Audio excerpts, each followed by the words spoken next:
The Grinch is feeling very merry by the end of How the Grinch Stole Christmas, but Jim Carrey wasn't quite feeling the same way. Here's how Carrey's fuzziest role was also one of his most painful. How the Grinch Stole Christmas is a holiday viewing tradition for countless families.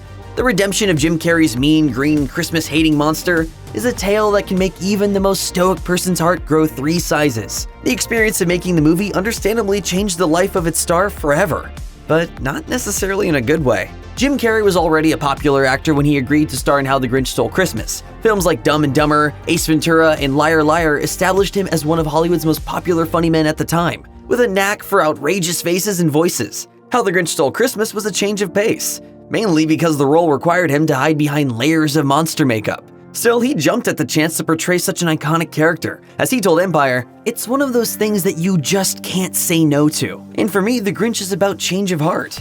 And that's what's important to me about this tale, that even the most surly human being can be broken by Christmas." Max! Help me! I'm feeling...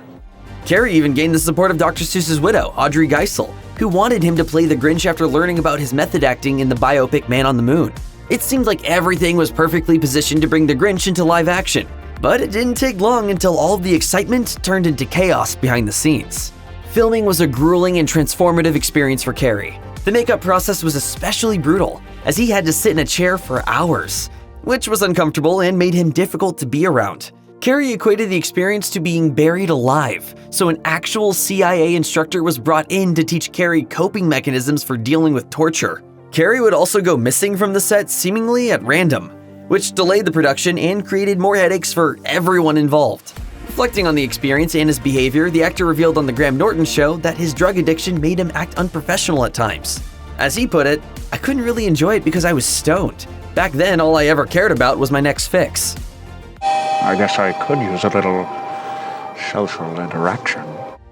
Unfortunately, Carrey wasn't the only person who suffered on the set. The actor's attitude was so poor that the film's Oscar-winning makeup artist Kazuhiro Tsuji took a leave of absence because he needed a break from all the negativity. Tsuji eventually returned to find that Carrey's attitude had improved significantly, but the experience still motivated the makeup artist to seek out therapy afterward. How the Grinch Stole Christmas was released in 2000, ending what many considered the golden era of Carrey's comedic career.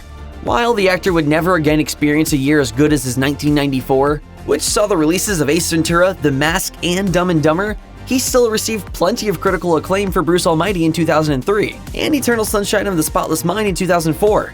Despite the love that the latter film received at the Oscars, the post-Grinch years saw Carrey starting to question his place in the industry and the true meaning of his career. He told Film Threat in 2001, "There is definitely a feeling of, is what I'm doing worthwhile? Are people being touched? Is it making any difference at all? Am I serving somebody? You don't want to end up at the end going, what I did was all for me and that's it. That's a huge concept I'm dealing with." Carrey isn't as prolific as he was in the 90s, and that's by choice. It seems that he's become disillusioned with fame and feels like he has nothing left to prove after all that he's accomplished.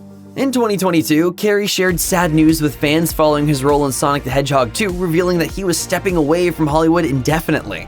At the time, the actor claimed that he was serious about retiring from the spotlight, but left the door open to appearing in projects that excited him. So, what excites Jim Carrey? Apparently, more Sonic. Carrey will not only be returning as Dr. Ivo Robotnik in Sonic the Hedgehog 3, but he's also portraying the mad scientist's father, Gerald. Carrey is also slated to star in Evergreen Pines in the Fading Summer, which tells the story of a middle-aged man who goes in search of a mystical creature. Fans can rest assured knowing that they'll get to see the comedy legend in at least a couple more movies before he calls it quits for good.